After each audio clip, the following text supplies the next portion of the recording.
यह घटना मेरे एक दोस्त की बहन के साथ हुई थी, जो एक छोटे से शहर में रहती थी, जिसका नाम प्रिया था और वह एक सुंदर और मासूम लड़की थी।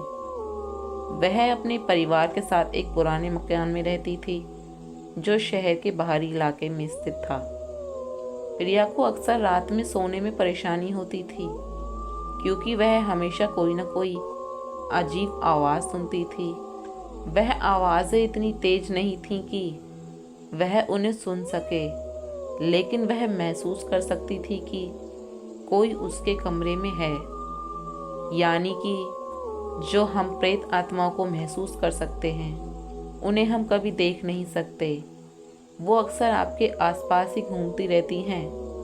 क्या पता अभी भी आपके पास कोई आत्मा ऐसी बैठी हो जो आपके साथ इस कहानी को सुन रही हो, लेकिन वह आपको दिखाई नहीं दे रही हो, क्योंकि ये चीज़ें हम सिर्फ महसूस कर सकते हैं और इन्हें ना ही देख सकते हैं। तो प्रिया उस चीज़ को महसूस कर रही थी कि उसके कमरे में कुछ तो है, लेकिन उसे कुछ दिखाई नहीं दे रहा था।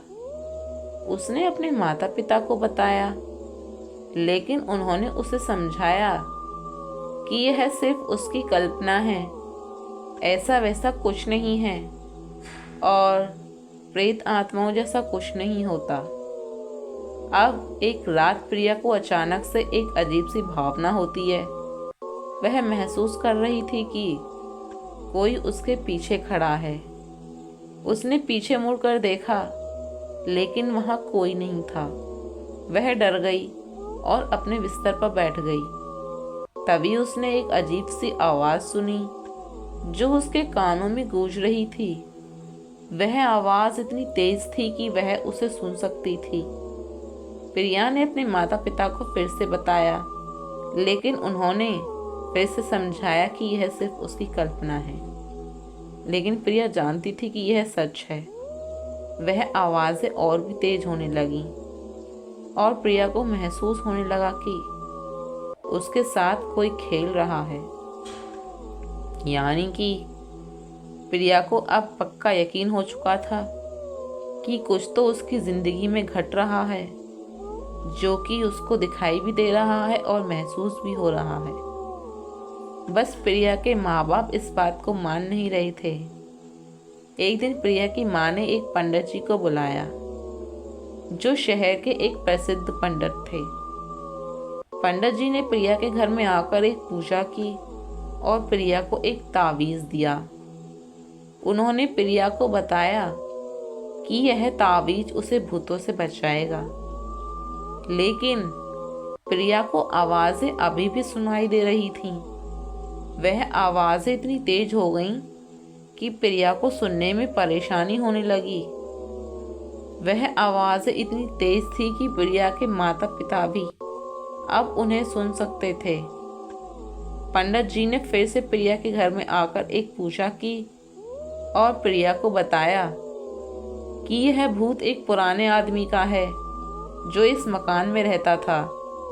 उसने बताया कि यह आदमी मर गया था और उसकी आत्मा इस मकान में भटक रही है। पंडित जी ने प्रिया को बताया कि यह भूत उसे नुकसान नहीं पहुंचाएगा, लेकिन वह सब परेशान थे। और पंडित जी ने बताया कि ये आपको नुकसान नहीं पहुंचा सकता, लेकिन ये आपको परेशान जरूर करेगा, क्योंकि आप इसके स्थल पर आए हो, तो ये अपने स्थल पर किसी और को नहीं आने देगा। इसलिए ये आपको परेशान कर रहा है कि यह मकान इसका था और अब इस मकान में कोई और कैसे रह सकता है। उन्होंने प्रिया को बताया कि वह इस भूत को शांति से भेज सकती है, अगर वह एक पूजा करे और उसे अपने घर से बाहर निकाले।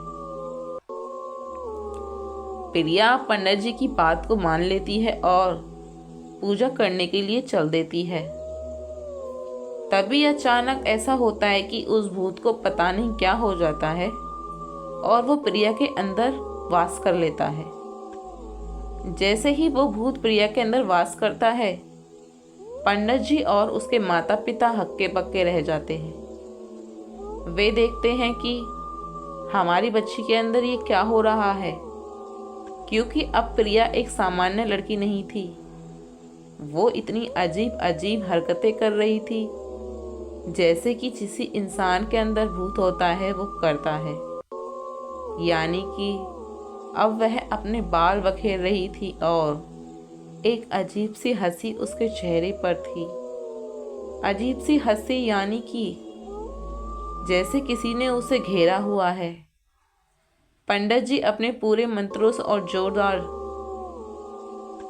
मंत्रों के साथ उस चीज को रोकने की कोशिश करते हैं, परंतु वो चीज ना ही रुक रही थी और पंडित जी के मंत्रों के कारण वह चीज बहुत ज़्यादा मजबूत होती जा रही थी।